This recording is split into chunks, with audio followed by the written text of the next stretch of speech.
Good morning, everybody, and welcome to Coffee and Football presented by Adam Lowy and the Lowy Law Firm. I'm your host, Blake Monroe, where I'm joined by Bobby Burton and CJ Vogel. And guys, a lot of news kind of went down over the past 24 hours, even though the regular season is done for Texas. But let's start with the big thing. Xavier Worthy, the standout Texas wide receiver, going to the NFL. We expected this from the very outset of this season, and to be honest, I'm happy for him. I mean, this is what he came to Texas for. 5-star coming in. Steve Sarkisian got him away from Michigan, and he came in and kind of lit it up that first year. 12 touchdowns receiving. Everybody was surprised by him though, CJ. That's why I think he had that breakout freshman campaign. Then everybody realized what he was and said, "Okay, we got to pay attention to him." He ended up having his highest receiving yardage total, and they used him more underneath as a junior. And I also think he had better hands as a junior than he did either as a sophomore or a freshman. He definitely improved during his time in Austin overall. What did you think of this move? You think it's the right one for Xavier? Yeah, I think it absolutely is. It's a strong wide receiver class.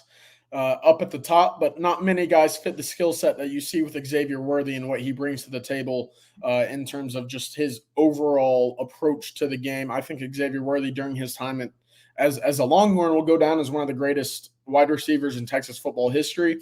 You can see it there. He's fourth in the career yards. I think he's third all time in receiving touchdowns with 26.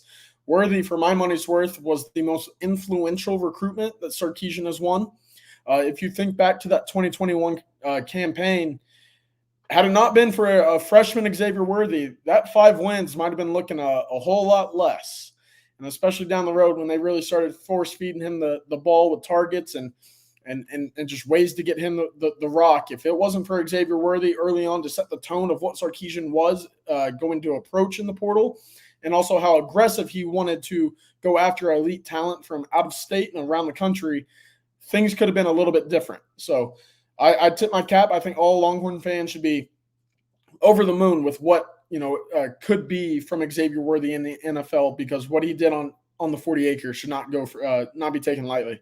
Yeah, and you know what? He got some bad rap because he didn't do it this way or that way. He was always a little bit different. But you know what? Every person I talked to a man inside that building told me that you can say what you want to about his actions and all this other stuff, but on the football field, he's extremely serious. He was a tremendous practice player.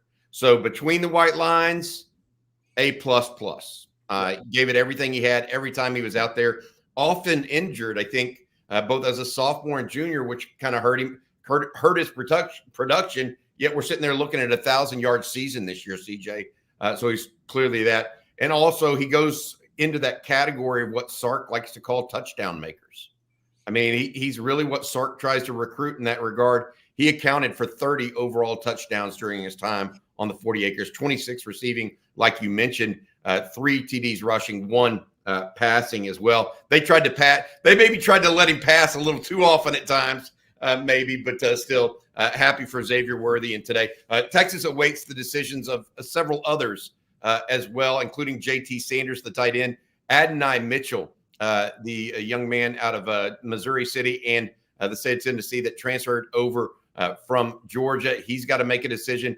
And then also waiting somewhat right now on the decision not only of Byron Murphy, the guy that you and I all know is probably going because he's already agreed to the Senior Bowl, but also Jonathan Brooks, whose injury last year, late in the year, against TCU, really took the shine off of him a little bit, because we thought for sure a lot of people thinking he would be the first running back taken going into the what we saw overall for his first 10 games of the year. CJ, you also just texted us something. CBS, I believe, came out with its mock draft today.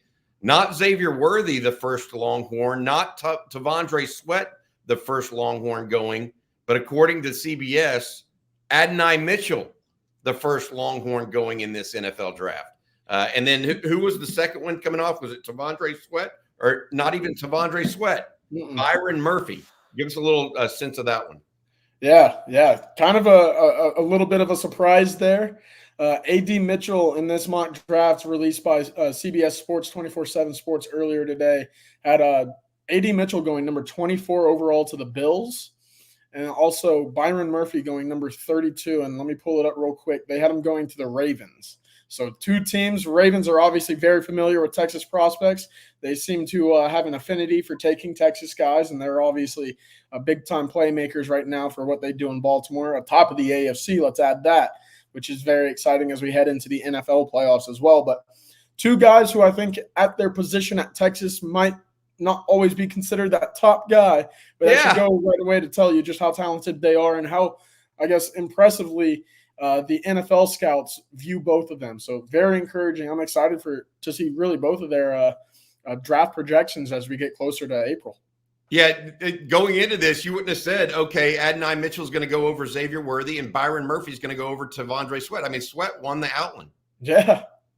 So Murphy's performance against Washington, while it wasn't dominating in the sense of he didn't get to the quarterback, there were certain plays that were truly flash plays for him. Yeah. I thought specifically there was one swim move that he had to beat a rusher, and it, again, had it been any other quarterback in the country not named Michael Penix, I think that's a sack for an 8-yard loss. But it was just a quick sidestep and a play down the field that was made. But it was a spin move, or the swim move, right off the snap. That was really impressive. The quickness and the strength are what NFL scouts covet, and Byron Murphy has a lot of that. Hey, guys, before we move on, I want to just read this because they have to do with Xavier Worthy. Tubman, Texas, with the super chat says Xavier Worthy versus OU, 20 receptions, 398 yards, and 3 touchdowns. Hook 'em. Who will ever forget the first reception he had against OU? Yeah. This thing looks different than the other one. that was the he's gone. This guy wasn't on Texas's roster the year before. That's what everybody looked up and said when he took off down that sideline, man. That was fun. Oh, man, no doubt about it.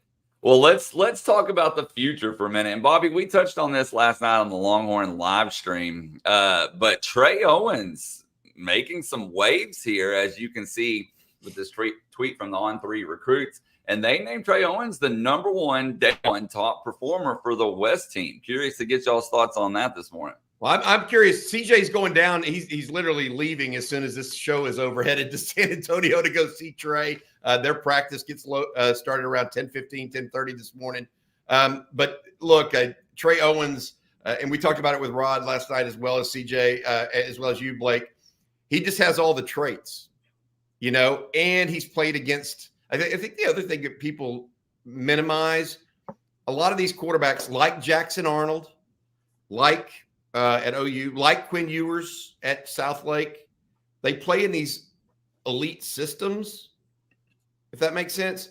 And they don't necessarily get rushed the same way you would be if you're at Cy-Fair. And so one thing these guys learn how to do earlier at these lesser programs, and I'm not denigrating Cy-Fair, it's not, but you have better offensive linemen at Denton Ryan or better receivers at Southlake, et cetera. You don't face the pressure. And I'm not talking about mental pressure. I'm talking about the oncoming rush like you do at a Cy-Fair, like you do at a Bishop Newman in Louisiana. And so from that standpoint, those guys, if they have the traits, they've already been knocked around a little bit because they're not seeing a clean pocket all the time. And Dan Danheim makes the comment here, Owens has been seriously underrated. If he keeps this performance up and carries it over to the game, I think you'll see a big move for Trey Owens, because I know I've talked to Charles Power, who oversees the On3 rankings, about this before, and he is a big fan of Owens from a trait perspective. He wants to be able to see him do it in a all-star setting where, he has to get up and do it every single time. So a tremendous start for Trey for this all-star game setting. That's right. And speaking of all-star games, guys, today is the Under Armour all-star game. And I'm going to go ahead and just bring this up here. And you can see the Texas Texas has 7 players in it, but how many of them are actually playing in the game?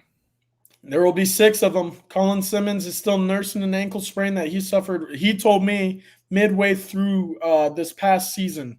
So he's been kind of nursing that ankle injury. If that doesn't tell you just how explosive he still is, despite being on a broken wheel, that's pretty impressive to be out in the state championship game and being able to get 2 sacks and a fumble recovery. So no Colin Simmons tonight. Or this afternoon, excuse me. This game will kick off at 3 p.m. But a lot of other Longhorns that you figure to be in the conversation for playing time right away next fall. I'm excited to see them all in spring football as well. But 6 guys today, and then obviously headed down to San Antonio to check out Trey Owens, Ryan Wingo, the punter Michael Kern, and a late addition, Ty Anthony Smith, is down there as well. So lots of Longhorns being named All-Americans. And yes, Hook'em Casino, the game is on ESPN, as CJ said, at 3 o'clock. Well, guys, we got a little bit more to talk about before we get to questions. But before we even get to that, Bobby, I'm going to let you tell everybody out there about Adam Lowy and the Lowy Law Firm. Yeah, absolutely. Adam's a long-term sponsor with us, going to be with us again this year, and we appreciate him very, very much. Adam, just a friend as well as a guy that has been very, very supportive of On Texas Football and Coffee and Football. Each and every Wednesday show brought to you by the Lowy Law Firm. They've been helping injured Texans for decades. If you have been injured in a car wreck, an automobile accident of any sort, car crash, motorcycle crash, heck, dog bites, give him a call if it's something you think you might deserve compensation for. Visit him at loweylawfirm.com, 512-280-0800. And I'll say this one more time. The thing about Adam is he gives you a free consultation, no charge, just free consultation, and allows you to know whether or not he thinks you might deserve compensation. So if you're in that situation, we know it's difficult. Give him a call, 512-280-0800. Thanks again, Adam, for your sponsorship of Coffee and Football. All right. I want to thank him for sponsoring each and every Wednesday right here on Coffee and Football. And, guys, another story that's interesting to me is this whole Denver Harris saga. He went to A&M, went to LSU, and now visiting A&M again. Kind of different, but not surprising in this day and age, I guess. And as you can see, here's his stats up here. What's y'all's take on that? Do you really want to know? Go ahead. I've got kind of a similarity here, which may not be the same, but I think if you're Mike Elko and all you hear about is the talent that you're supposed to have on roster, the greatest recruiting class ever, everything along the lines of the last 3 years, fans at A&M are expecting a hot start into the Mike Elko era, in my opinion, because of what the talent is on campus. I think he's looking at it right now like, we've had some pretty big, subtractions recently. We've got to fill these voids with guys that, 1, I'm familiar with, 2, I've recruited, 3, I think can get on the field and play right away. I kind of liken this to Sarkisian going back to 2021 and adding IG Hall and Jaleel Billingsley, knowing that it's a risk, but knowing that the potential for them to step on the field and be a difference maker right away is there. So it's a risk, obviously. It's something that I'm not sure many coaches in the country would go back out and say, we're going to take another crack of the bat with this one. But I think that's kind of where he's sitting right now.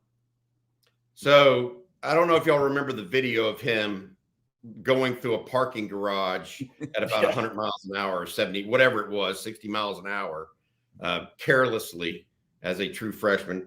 There's also talk that he and 4 others were suspended, or 3 others were suspended because they actually had a little toke of a left-handed cigarette in the South Carolina locker room after the loss to South Carolina 2 years ago. To welcome that guy back on your team is a special sort of FU to everybody else, in my opinion. I mean, if I'm on that team and I see that happening, like I just question which way is up. I'm not saying Mike Elko does. I'm not saying people don't deserve second chances, because they do. But that's a different kind of second chance. I mean, that's a disrespect of the team when you do that in the locker room. All the other guys are gone too, by the way. from that incident. And so whatever Mike Elko wants to do, you may be right, CJ. They may be so devoid of talent at corner right now that they have to find somebody. But we'll see. I mean, I think Chris Marshall got let go at Ole Miss after 3 games or whatever it was this year. There's some guys that just, for whatever reason, they're not fit for it. And I don't know what's going on with Denver Harris. Maybe he goes back to A&M and ends up being an NFL player. He has NFL talent. He's yet to show it on the field on a consistent basis because he can't keep his head screwed on straight. Very true. Guess we'll see what happens. It'll be an interesting story to watch unfold. There's no doubt. No, I want to say this. Maybe if Denver Harris goes to a school that has better culture and better development, and where he has to abide by the rules, maybe he becomes a player. Like you said, the talent's there. Maybe Mike Elko is the change, and Jimbo Fisher was just this letting the inmates run the asylum. That could be totally possible. But I tell you what, somebody smoking weed in the post game locker room, those guys need to be immediately gone from your football team and not welcome back. That's my take. But maybe Mike Elko wasn't there, so he didn't. No harm, no foul for him. But those other guys that were in that recruiting class, like Bryce Anderson, that are still there, they see that. I mean, what does it say to Shamar Stewart? Those kind of guys. I think a number of their good players have transferred because they don't want to be part of it. I mean, Jake Johnson is gone, and they don't want to be part of that kind of stuff. Yeah, who would? All right, and then another A&M player that we always get questions on, but we haven't talked about in a while. John Center says, any word on Evan Stewart? I read this morning Tennessee did back off. They are no longer interested in him. So it looks like he's having a little trouble finding a home. Yeah, it happens to you whenever you decide to take off the last half of a season when you're playing for a team, no matter how talented you are. Again, inmates running the asylum. That Walter Nolan is gone. I mean, some of these guys for A&M will be addition by subtraction, in my opinion. Some of them will truly hurt your production. Stewart will truly hurt your production at wide receiver because he's a force multiplier in some ways because he's the guy that can get downfield and make the contested catch downfield. But if he's not going to play, then what value is he? I think, there's also questions about the ankle. Just how healthy is he? I know that was a kind of a big issue for him late in the year. If he's able to get that right, and I think some teams are kind of in that worrisome, just how healthy can that ankle be for him? That's something when you combine that to the rest of what you were saying, Bobby, the market might not be as large and I guess as you would expect for a talent like Evan Stewart. Well, here's the deal. I mean, some guys are learning real world economics. That's what's happening. I mean, Evan Stewart thinks he can go in the portal and make a gazillion dollars. It doesn't work that way. It's the real world. Whenever you start treating yourself like a free agent, welcome to the ups and downs of free agency. Some 18, 19-year-old kids that think that way are going to get some real world lessons. All right, y'all. Well, let's jump over to some questions now. We got some super chats that we need to get to. And the first one from Gage Sheets. And Gage says, good morning. I'm still sad. Number one, can y'all talk about the implications of Bama wide receiver coach leaving and if that gives UT a shot at Ryan Williams? And then number two, David Sanders Jr. Yeah, the reference there for Gage is that Holman Wiggins, the former wide receiver coach for Alabama, for Nick Saban, late night took the Texas A&M wide receiver coach's job. I think that could affect Ryan Williams, but I don't think Holman Wiggins is why Ryan Williams is looking at Alabama. I mean, it doesn't work that way in that state. They go to Alabama because of Nick Saban, not because of their position coach, because position coaches at Alabama come and go.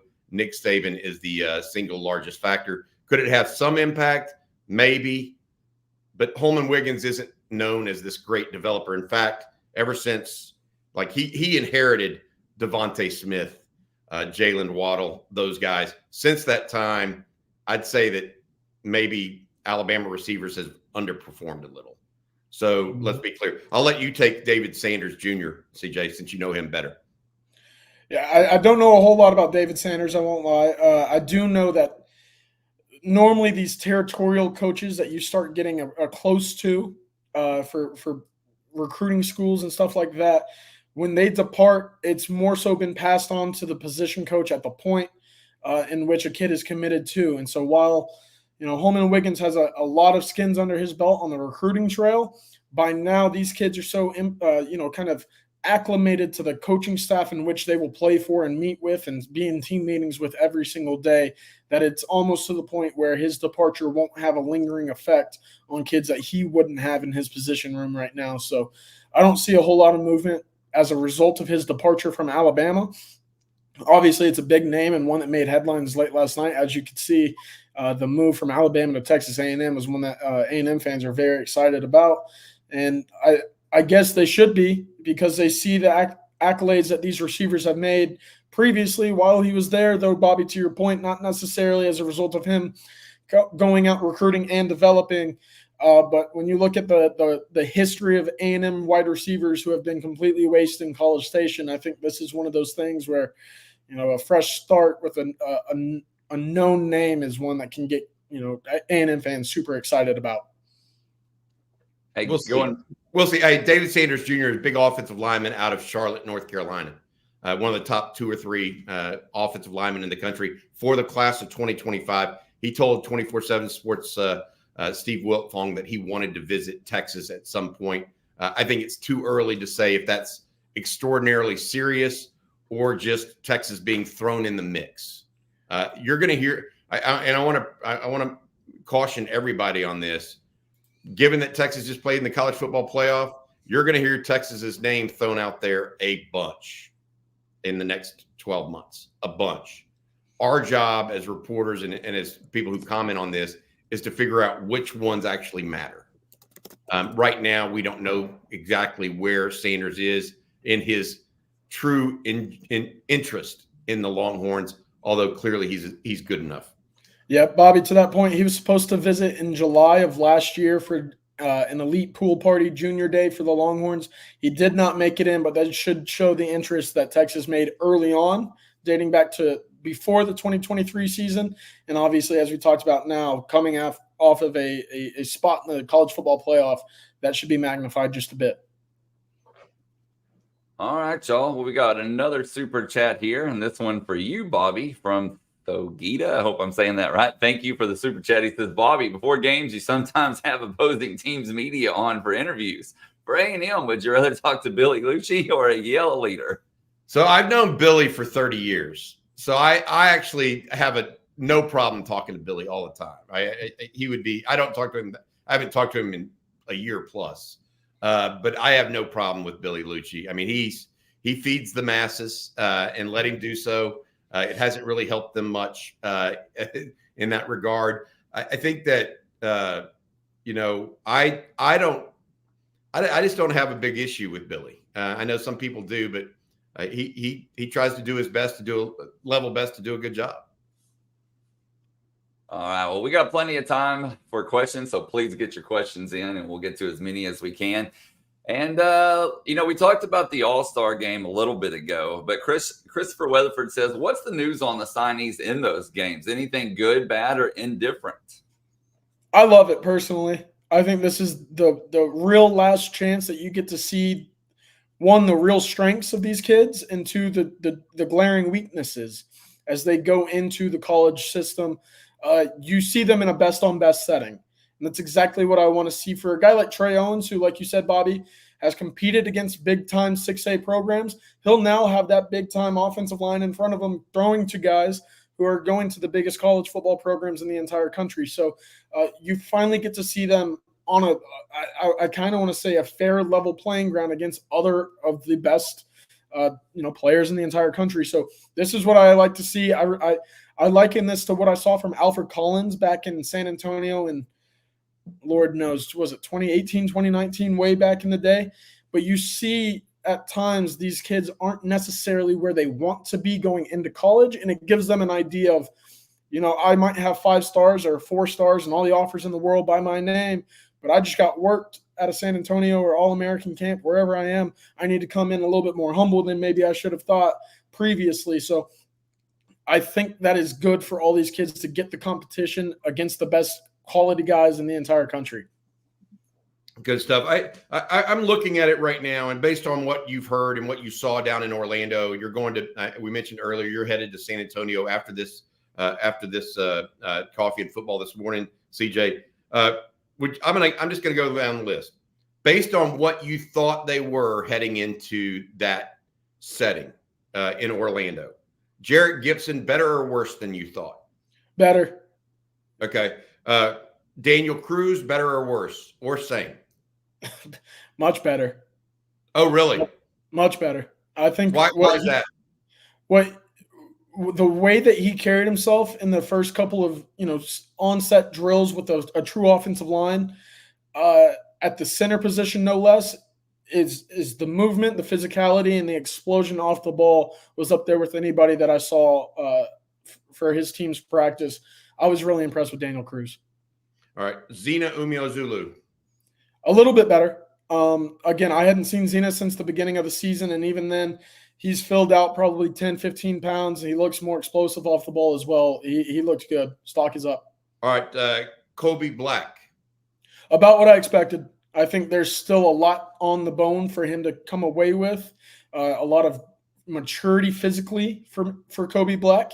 Obviously, the athleticism is there, but there's a next tier and level for ceiling for him. All right. What about Jordan Johnson-Rubel?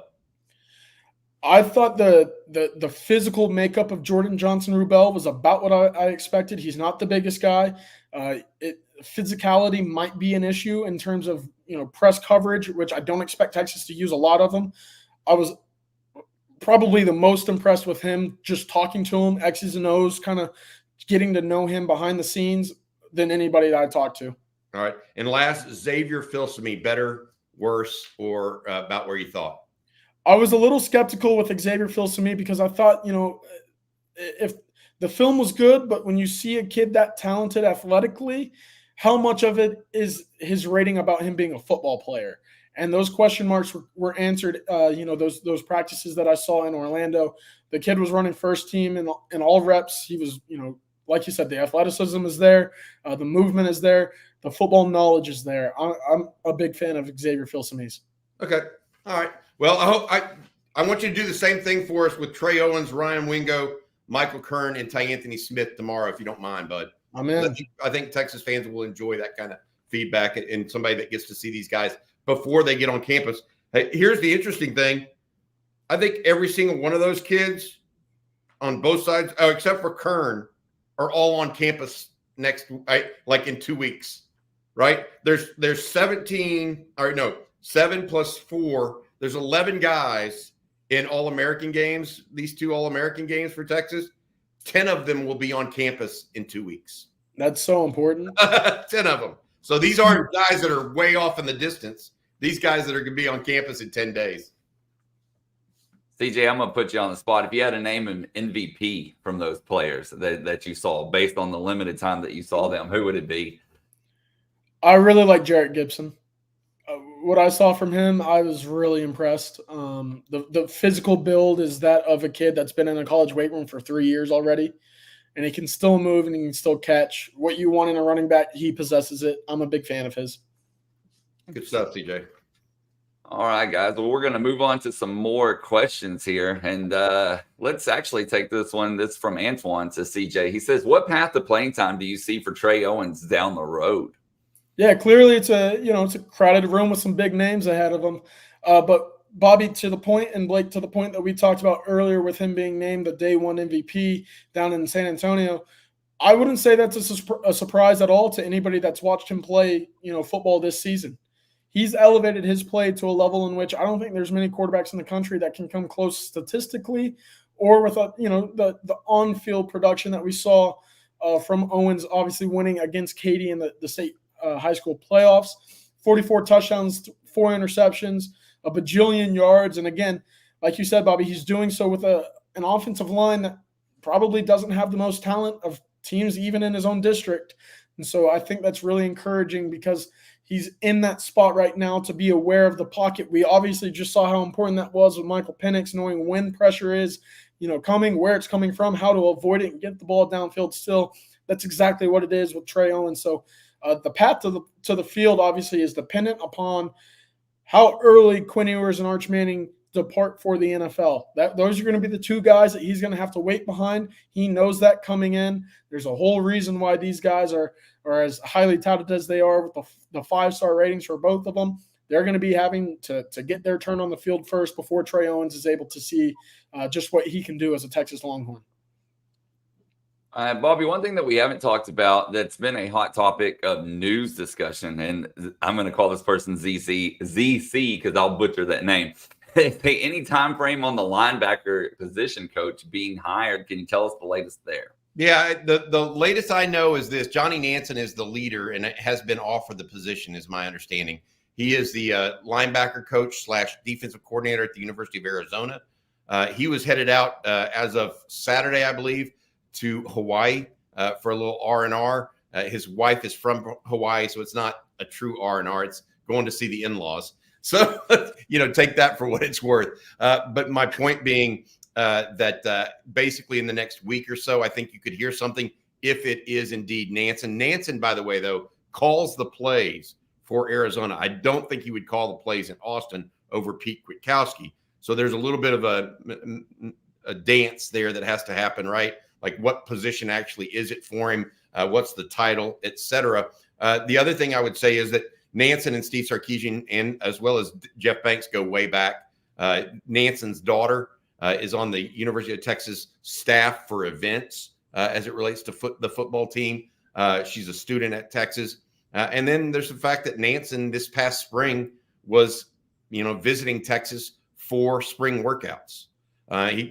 Coaches go different places to go see different styles of defense, et cetera. Nansen took in at least one Texas practice, is my understanding as well. So all of that mixed in, guys, that looks like it could be the guy. There's also some other names out there. Santucci has been mentioned by some. Ken Norton's been mentioned by some.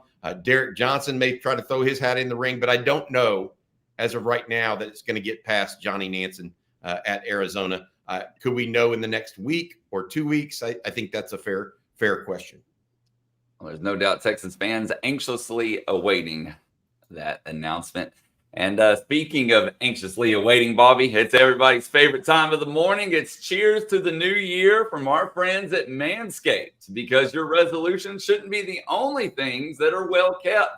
2024 is the time for new heights, new opportunities, and a new look for your Times Square balls. Manscaped's Lawnmower 5.0 Ultra is every man's cheat code to look good, feel good, and turn the page on confidence this year. Whether you're looking to maintain a trim or go for that clean shaven look, this trimmer has you covered. It's trusted by over 10 million men worldwide, and now is your time to get a grip on your grooming with our exclusive offer. Go to manscaped.com, use promo code ONTEXAS, and you're going to get 20% off plus free shipping. Happy New Year or happy new balls. And I've told you this week about Manscaped's 5th generation lawnmower, but now I'm going to tell you about getting a full grooming experience with Manscaped's Performance Package 5.0. In this grooming kit, you get the trusted lawnmower, Manscaped's ear and nose hair trimmer, and essential aftercare products with the Crop Soother Ball Aftershave Lotion and the Crop Preserver Anti-Chafing Ball Deodorant. Yep, it's deodorant for your balls, and I bet you think you didn't need that. So let's face it, resolutions might come and go, but a well-groomed you is here to stay thanks to Manscaped.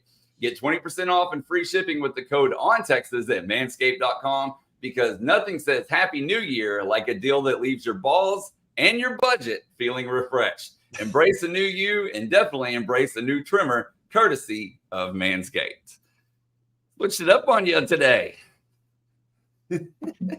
I could use the ear and nose trimmer. That's my age group. Let's talk about that one. I'm the ear and nose trimmer. Oh. Manscaped.com, Bobby. Promo code ONTEXAS. There you go, bud. Hey, we need to reset and talk a little bit about what's gone on in the last 24 hours here. First of all, Xavier Worthy declares for the NFL draft. The Texas wide receiver finished his Texas career number 4 overall in receiving yardage, 2,755, 26 touchdowns. That's number 3 all time for the University of Texas as a receiver. A tremendous career. He has declared for the NFL draft. Also, the Under Armour All-American game gets started today at 3 o'clock on ESPN. 6 Texas signees expected to participate. All-American game down in San Antonio. CJ's on his way there later today. Trey Owens got the practice player of the West in the first day of practice. That's the quarterback out of Cy-Fair that also won the Houston's Touchdown Club Player of the Year. Also, late note here that came in right when we were getting on air. CBS released its first mock draft of the year. A.D. Mitchell, the highest rated Longhorn in the draft, apparently, at 24th overall. And then Byron Murphy going ahead of Tavondre Sweat at number 32 overall. So interesting numbers there from CBS Sports. The two guys that were actually overshadowed some by their other Texas players. Xavier Worthy was a first team all conference pick. Adonai Mitchell was not. Tavondre Sweat was the defensive player of the year in the Big 12 and won the Outland. But Byron Murphy, according to CBS, likely to go ahead of Sweat in the NFL draft. So interesting stuff as well. There's also portal news to consider. Texas continues its pursuit of Jamari Caldwell, the defensive lineman out of the University of Houston. Caldwell went back to South Carolina, where he's from, after entering the portal. That is a piece of it. They are also looking right now at a defensive back, possibly either a safety or a corner, then a wide receiver, as well as a tight end if JT Sanders announces that he's going pro. The Longhorns waiting on not only Sanders, but also the announcements of Adonai Mitchell and Jonathan Brooks. Brooks is the one that I think is kind of teetering on a real decision right now compared to JT Sanders, who last I heard was leaning heavily to go pro. And if A.D. Mitchell is going to be a first-round pick, A.D. Mitchell probably needs to go pro and go get that money as well. So that's an update. We will see.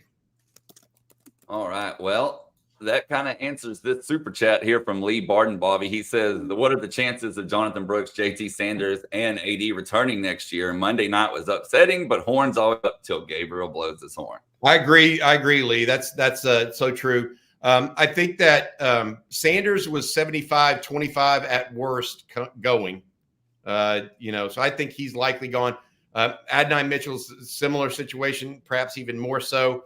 Brooks is the interesting one, because there are times that CJ heard this as well, that he could have been the first running back off the board if he had not gotten injured. So what does that mean for them long term? I think he's the interesting decision one of that group. I really do. What is the deadline for the NFL draft declaration? Is it January 15th? Does anybody know that for sure?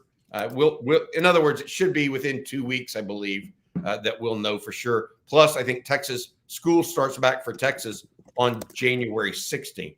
So if they're not enrolled and going to school, you'll know at that time as well. It is January 15th, Bobby. Yeah, that makes sense. All right, y'all, we have another super chat here from Pooh. And speaking of Xavier Worthy leaving, he says, how's the 2024 receiver room going to look? Whew, that's a great question. Yeah. Great question.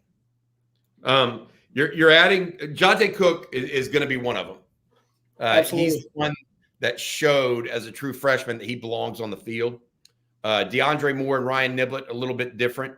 Moore got more time than Niblett, so you'd have to think he's ahead there. Matthew Golden coming in from the University of Houston. He had 38 catches this year for U of H, scored, I think, 6 touchdowns. He's going to be a guy that you look to.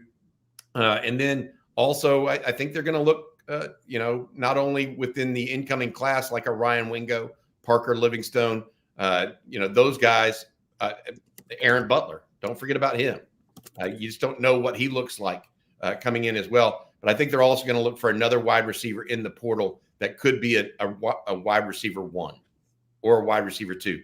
we should know in the next 24 hours where some big name wide receivers actually have gone and submitted their name into the portal. As of last night, I had not heard of another wide receiver that was definitely going in and that everything was occurring. But there are several different guys that if they were to go in, they might be that number one for the University of Texas. And we've talked about guys that Texas is looking at, but Nathan wants to know, do Texas players have to submit paperwork for the portal today? There was some confusion that it may be a 5-day extension after the team competes. I think there is an extension for people or for players in the portal after the college football playoff is over. So Texas players don't have the same, because they were in the playoffs, they get an extension.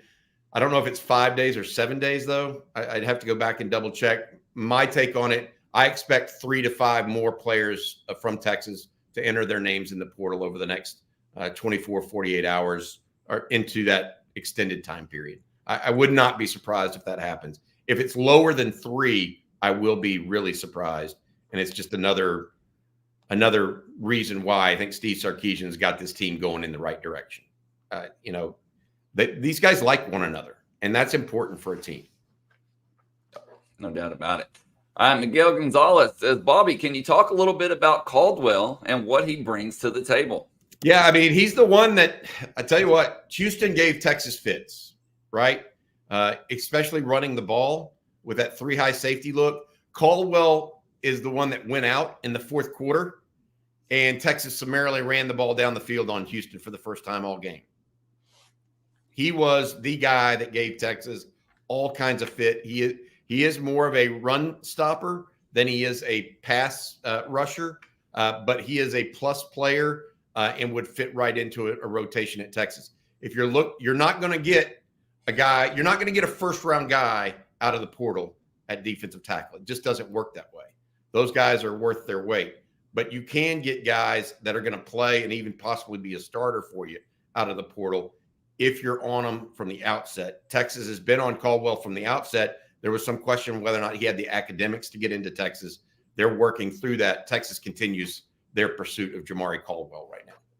They also had 2 sacks against Texas this year as well. So yeah. Yeah. He's not a pass rusher, though. He's that run stopper, but, he gets after it. I mean, which I think is even more impressive that he had 6.5 sacks this year. So if his strength is, stopping the run and he still adds that many sacks from the interior, pretty good player. Hey, let me ask you, I was talking to somebody yesterday and talking about the need for Texas to have a pass rusher overall, CJ. When's the last time somebody had 7 sacks or more for the University of Texas in a single season? What was it, Charles Omenihu maybe? That's it. In the last 15 years, Omenihu's the only one that's had 7 sacks or more. Shoot, he had probably half of those in that Oklahoma State overtime game. Exactly. But that's a fair question, right? You crazy. Think about it, the need for a Texas to have a pass rusher. Texas, but we long bemoaned Texas not having an offensive lineman. That's right? Next. Yeah. That pass rushing piece is probably the other piece of this that has to happen. All right, well, let's talk about, obviously Texas needing help on the interior line like we've been talking about. But Drew wants to know, what else can they do? What do we do at D-tackle with Sweat and Murphy gone? That's my most concerning position. A lot of production to replace. Who on the team currently do you see stepping up to fill that role? It's got to be Vernon Broughton, first off. He's got to be the incumbent to step into a starting role, having been here as long as he has. He's got to be a guy that takes that next step up. Trill Carter will obviously be in that conversation as well. But I'm looking at guys like Aaron Bryant and Jeray Bledsoe, 2 guys that Texas has recruited. They've built up inside their own program. That they've developed them under Bo Davis. Jeray Bledsoe specifically, I think I mentioned this on Twitter. He's one of the guys I'm most hopeful to see take a step in the spring season this year. Bobby, you've heard the athleticism about Jeray Bledsoe. He's for pound, I think is the term that's been thrown around behind the scenes, the most athletic player on the team in its entirety. for what he is able to do at close to 300 pounds, whether it be the splits or dunking or whatever it is, there's not many guys that are able to do that with his size. He's got to be a guy that steps into a void and carves out a role for himself. So whether or not Texas goes out and adds a guy from the portal or not, those 4 guys that I mentioned earlier have to take a step forward. And obviously Sadir Mitchell's in that conversation as well, a guy that's 355, 360 pounds. If there's a guy that most resembles what T'Vondre Sweat brought physically, it's clearly him. So I'm excited to see just the steps that they take in the spring once everything starts getting going up here in March. I did hear some good things about Aaron Bryant during the Sugar Bowl workouts, by the way. Trill Carter is another one that you got to mention. He's in that mix. Vernon Broughton. You mentioned Alfred Collins. We didn't even mention him, but he's a guy that has an NFL decision coming up. We believe he's likely going pro as well, though. And so I think that there is a big question mark around that. You know, how much can any of the young guys, can Alex January or DeAndre Robinson be party to this next year? Those are all good questions. We'll find out because they're all going to be midtermers at the spring. Yeah. I was going to add one more point to that. Only 4 interior defensive linemen saw snaps against Washington. And it was the only 2 of them, obviously, are coming back, Trill Carter and Vernon Broughton. So there are still going to be a lot of snaps available for these guys to come in. Going into the SEC, as we've talked about, the trenches have to be good. That spot specifically, with as good as Texas's run defense was, has to be of the priority to get up to the level of which we saw from 2023's team. All right, so this next question here is from Isaiah Stewart. And Isaiah says, assuming we have more speed in the secondary next year, what defensive adjustments, if any, do you expect? More aggressive on the edges at boundary and field. A little bit more man coverage press. If they have the speed behind them at safety and they have the more makeup speed at corner, that's what I think. You see anything different, CJ? I said it after the game. I thought Texas was just a step slow in coverage. And I didn't necessarily think there was a lot of busts in coverage. You can point to the Terrence Brooks, the pass interference, where he thought it looked like after the play that he thought he had safety help over the top that wasn't there.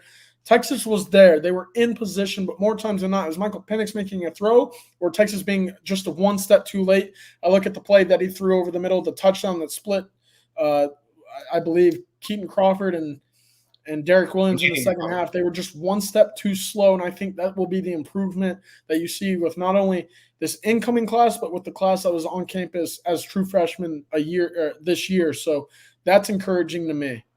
I will say Jelani McDonald, by the way, CJ, has moved full-time to safety. Yes. He did that. He did that during the Sugar Bowl workouts. Yes. So he's no longer at star. So that's another name added to that mix that should theoretically add some speed. And length. This next question here from Emmanuel Villafranco, he asked, has Sadir Mitchell successfully shifted his weight into the right places? Does he have the strength to start? How many snaps do you think he would see per game? Well, he has the strength. He has not reapportioned all of that weight. That's a lot of reapportioning to do. Let's be clear about that. But they do think he's on the right path right now. They just got to keep him on that right path. This will be a huge spring for him, an absolutely enormous spring, because if he can take this spring and catapult him into fall, he'll be ready. Yep. If he doesn't take this spring and winter seriously in summer, then he's going to stay behind. This is a huge 6 months for him, in my opinion. Huge. And I think Bo Davis and the defensive staff would agree with that. He is the one guy that CJ mentioned, he can just eat blocks. I mean, he's the one guy they have that is genuinely 350 plus and still got arm length that can reach, guard to guard. So if they get him playing lower as well as getting him in better shape, he will be very key to this defense next year. Very, very key. If they can get him there. Well, we've talked defense for a little bit. Let's go over to the other side of the football here. And Callan has a good question. He says, can y'all compare skill sets of the incoming receivers to the three we will be losing? I think off the bat, the clear comparison, both physically and on film, is Ryan Wingo being that next successor to an AD Mitchell. The raw tools are there, the size is there, the speed is there. The fine tuning must improve for Ryan Wingo in terms of being a route technician and obviously getting off of the press coverage. That's something that you learn over time. A good wide receivers coach like Chris Jackson has helped elevate the play of his room so far since he's arrived. I would expect there to be a lot of work this spring to get Wingo ready to see action. I don't think it's fair to Wingo to expect him to be a guy right away to play, down after down early in his career. Parker Livingstone, I don't necessarily think there's a guy on campus with a skill set like his.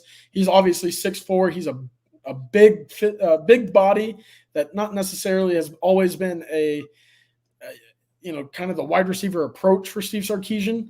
But 6'4" can still move laterally pretty well for his size. I'm excited for him. And then Freddie Dubose, if he's 100% healthy, this is a guy that you see all the time in this Steve Sarkisian offense. The Jonte Cooks, I think he's a little bit bigger, not as shifty anymore due to the knee injury than Xavier Worthy, but kind of in that still speed category. And then Aaron Butler, I mean, that's the shiftiness, the Matthew Goldens, the Xavier Worthys.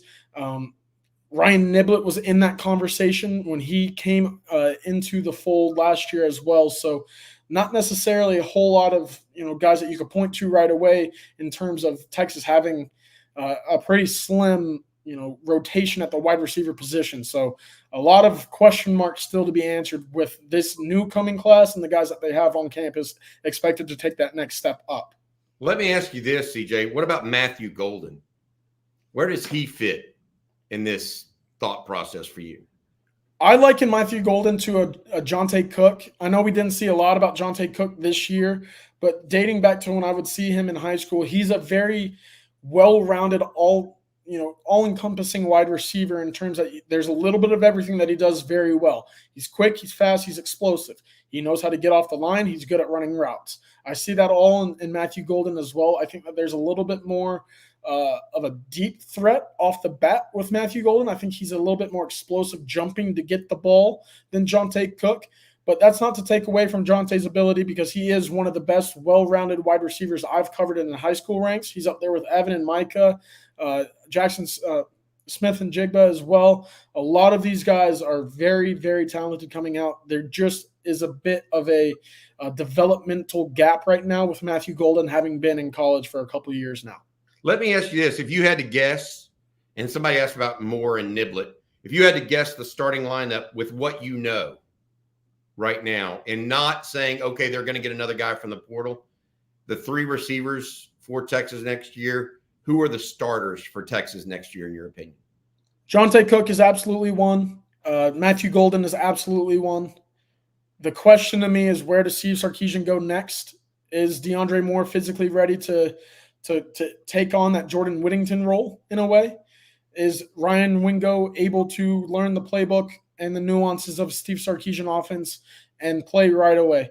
I don't know about either one of that right now. Clearly, we haven't seen enough Wingo on campus. We don't know, if DeAndre Moore is taking that step forward. It's a big question mark to me. But those two guys that I mentioned, Jonte Cook, Matthew Golden, absolutely pinned into a starting position for 2024.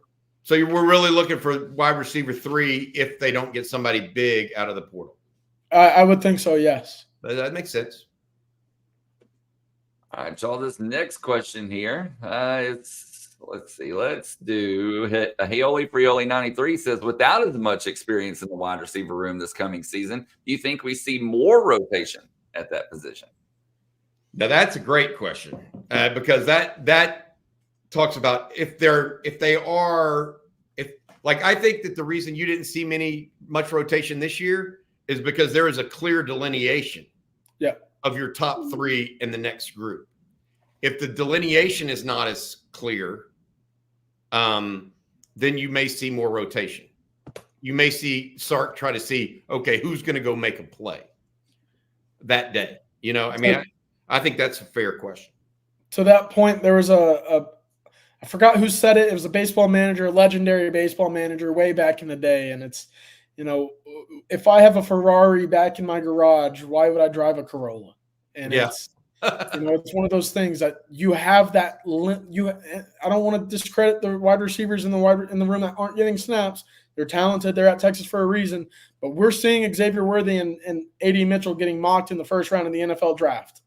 There's levels. And what we've seen is clearly a result of them being that talented. Jordan Whittington's been around for 5 years. That was small. That rotation was small for a reason. Trusted, experienced, and very talented. These guys below will obviously get to that level over time. They weren't ready this year. Before we move on, fellas, Bobby, I'm going to let you tell everybody out there about Adam Lowy and the Lowy Law Firm. Yeah, absolutely. Adam has been terrific for our program. We appreciate him. He's also been terrific for his clients.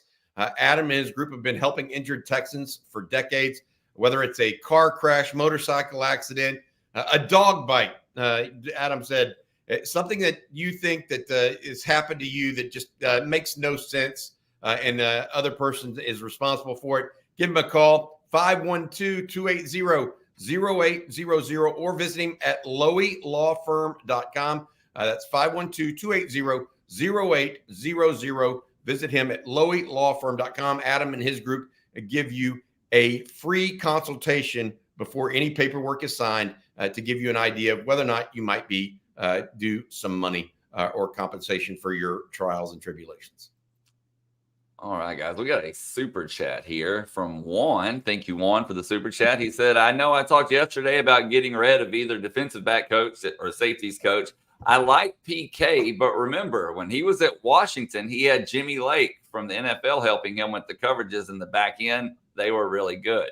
He also had Trent McDuffie and Buda Baker and first-round draft Evan picks. King. Yeah, three first-round draft picks helping him. Byron Murphy as well. There's a lot of good Washington DBs. Yeah. So I think that we could talk about that, but at some point, does anybody see Jaron Thompson, Keaton Crawford, Michael I'm not trying to be rude. Ryan Watts as a first-round draft pick? I don't think so. It's not just coaching. It's talent, too. And it's not like the Texas guys are devoid of talent. I don't want to talk bad about them because they clearly got the national championship playoffs with them. So there's no negative here. It's just it's like if you have Ferrari, you don't go play the Corolla. Well, Jimmy Lake and PK had Ferraris in Washington. So it's not really a fair comparison. All right, this next one, we talked about defense. David Rawls wants to talk about special teams. Who returns punts and kicks next year? Blue and who? I don't think Blue returns over Matthew Golden. Yes. I mean, Golden was the nation's perhaps top kick returner this year. Now, Blue looked really good returning kicks. Like, I thought he looked better than Keelan Robinson, even during that Keelan Robinson looked without his hand during the year. CJ, don't. Hey, small decision. It didn't affect the outcome of the game. It didn't.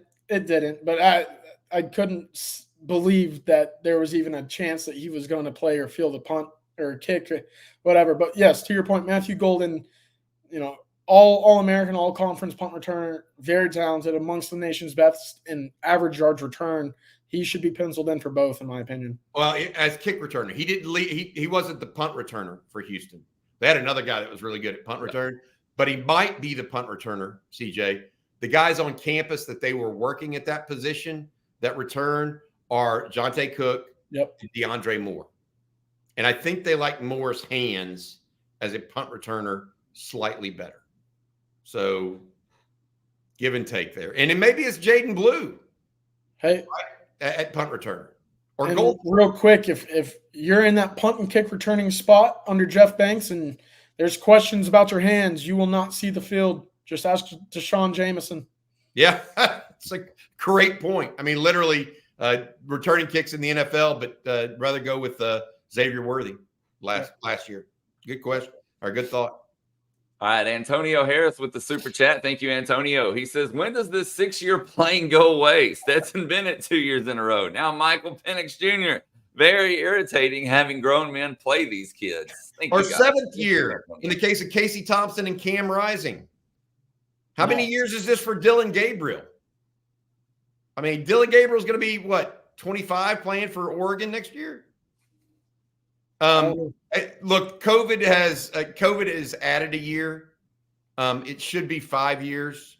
It will sometimes be 6 if there's been a catastrophic injury, like a blowout knee that takes a year plus to return. The NCAA will grant that. But I think once COVID plays out, which that happened in 2020, is that right? Or no, 2021 was COVID season. So you probably got 2 more years of this. Probably got 2 more years where you might see another guy end up with 6 years experience. All right, freelance. Or they can go on a mission at BYU. That's a different. That's a different category. Or a bounce back from baseball. Like Chris Wing. All right, guys. Freelance Society. Looked like the back shoulder throw was there on the last play. How do you know when to throw a fade or not to throw a fade? Quinn's next step for improvement is to see the field better and quicker decisions.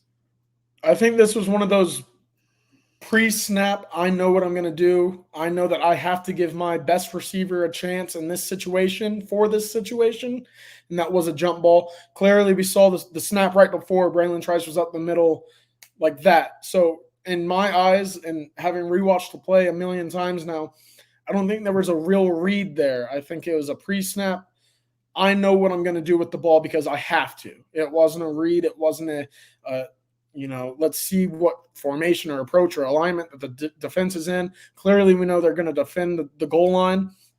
Let's get A.D. Mitchell an opportunity to jump up and get the ball to make the play and win the game.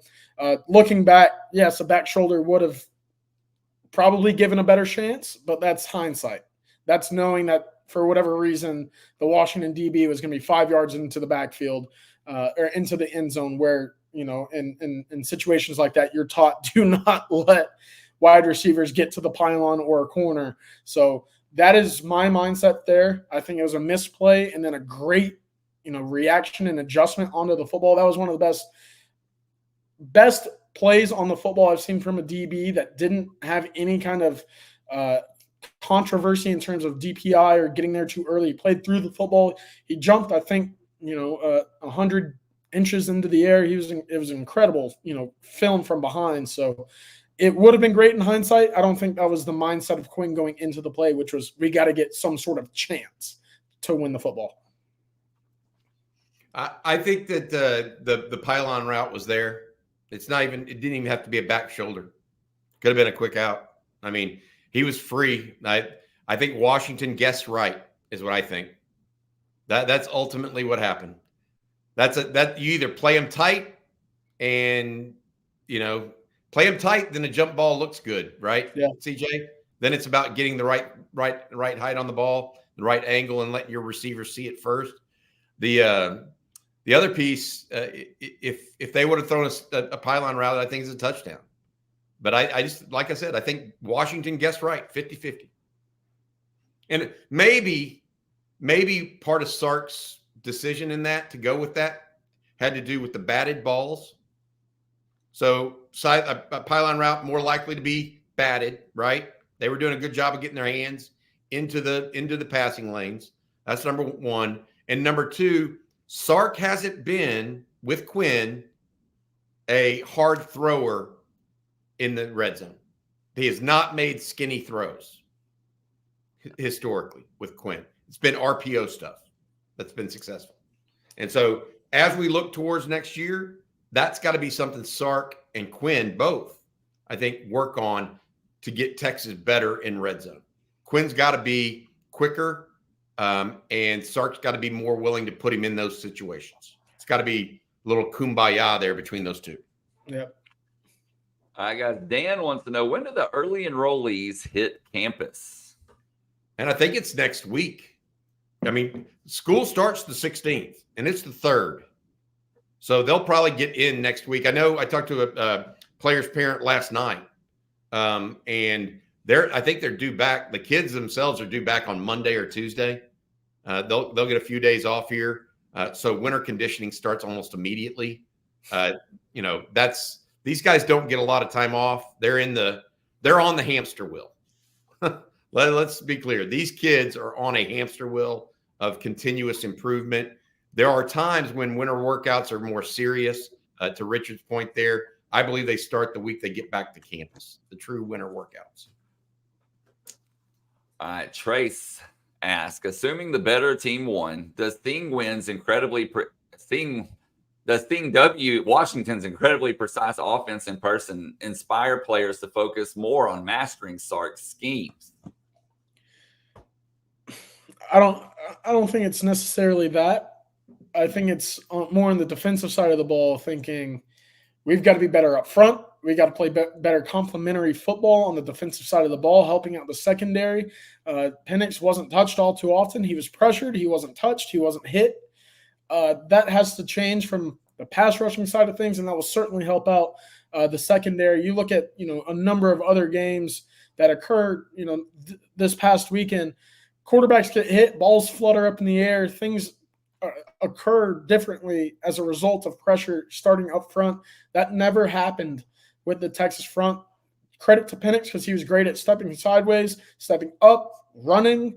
Not necessarily something that we expected a whole lot of coming into this game. He was, as I said, I think it was the best single game quarterback performance from anybody, given the stage and the stakes, from anybody that we've seen in college football this season. So it starts up front, it trickles into the secondary, but complementary football is probably the takeaway there for me. Can you think, and this is a fair question, can you think of a better QB for performance against Texas in the last decade? Maybe Caleb Williams 2 years ago? That came to mind. But not Kyler Murray. Joe Burrow, maybe? Okay. Even then, I think he threw a pick. Yeah. I mean, that's how good Michael Penix was on Monday night. Yeah. Joe Burrow did throw the pick when he backed up in the goal line, in his own red zone. Yeah, I just didn't punch it in, but not the topic. Yeah, I know. Well, my point to you is that that's the kind of game he had. Yeah, no, it was great. Why did he have that game? Did we not get enough pressure? Were the receivers running too open, etc.? But the dude made some wow plays now. I mean, 100%. I'm looking at it right now on Pro Football Focus. His grade for this game was a 93.5, which, if anybody's been following Pro Football Focus this week or at all this year, that's among the highest quarterback gradings I've seen the entire year. They don't go much higher than 92, and so that gives you an idea. Also, Quinn was the highest graded Texas player. For those that were kind of on the fence or skeptical about his play, Quinn was the highest graded Texas football player in the Sugar Bowl from Pro Football Focus. So take that for what it's worth as well. Good stuff, CJ. All right, guys, we got time for just a couple of more questions here. Bobby, you've talked about portal candidates that Texas is looking at, rather, and we've had 2 or 3 questions on this. The wide receiver portal guy from Ohio State, Ray Potter, says is Texas interested in Ohio State wide receiver Bryson Rogers. Have you heard anything there? I have not, and I would be highly surprised if Texas doesn't go after a highly productive receiver. Bryson Rogers, while talented, does not fit the highly productive group category. And I also need to mention Julian Humphrey. CJ had asked me about that via text. I mentioned this last night. Texas did not go after the cornerback from Georgia coming out of high school. Now, he's actually from Houston. He went to Clear Lake. But he signed with Georgia, was really highly rated. He hasn't really done much at Georgia at this point, and he went in the portal. We think he's looking to come back closer to home. Well, right now, I don't know that Texas has interest there because Texas didn't really push for him coming out of high school when they could have. Yeah. Bobby, real quick, one other name. I'm putting you on the spot here, but Shaz Preston, wide receiver out of Alabama, entered the portal as well. What do you think there? So I don't know. Like he's very I don't know that he fits a one role. So he's somewhat similar to a Matthew Golden. I don't know that he's a good player. So there's a level there, right? But I don't know if he's the player that they want. If you got one spot left, do you wait for a true one? Makes sense. Yeah, Now, that doesn't mean Texas doesn't talk to him. Texas talks to everybody. Texas talked to Walter Nolan and then hauled butt and didn't pursue him, right? So it doesn't mean they don't talk to these guys, but will they actually pursue? That's the difference. That's a good point. We got a super chat before we get out of here. Reggie Boy 37, thank you. He says, is it just me or is anyone else having a hard time with the loss? I can't watch the replays without getting upset. Ideas on how to get over it. Hey, baseball season's right around the corner. Focus on what you can control, which is the next piece in front of you, man. Look, CJ, you're getting off your butt right now and going down to San Antonio after this, right? That's what you do. You look forward and try to say, okay, how do you get better? Yeah. And hopefully that's what, I mean, look, that's what Steve Sarkisian better be doing. That's what this football team better be doing. That's what Quinn Ewers, as a leader of this team, needs to be doing. Yeah, absolutely. All right. And then to answer Ty Abraham's question, with the season being over, will we have coffee and football every morning still? We aren't going anywhere. We'll be here every morning.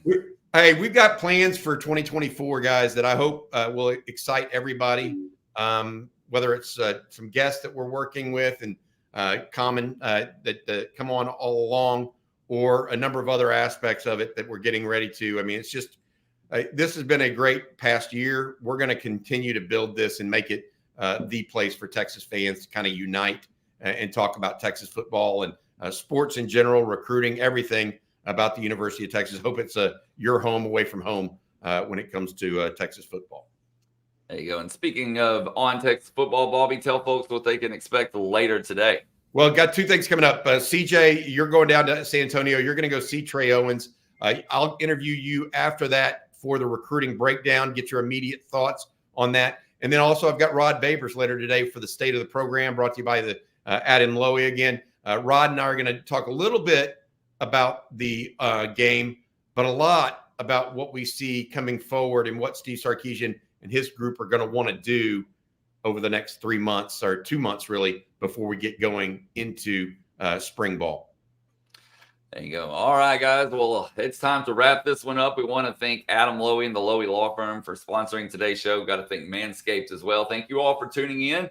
Be sure to hit that like and subscribe button. We would definitely appreciate that. And ring the bell so you're notified anytime and every time a video is posted right here on Texas Football. And for Bobby Burton and CJ Vogel, I'm Blake Monroe, and we'll see you tomorrow morning.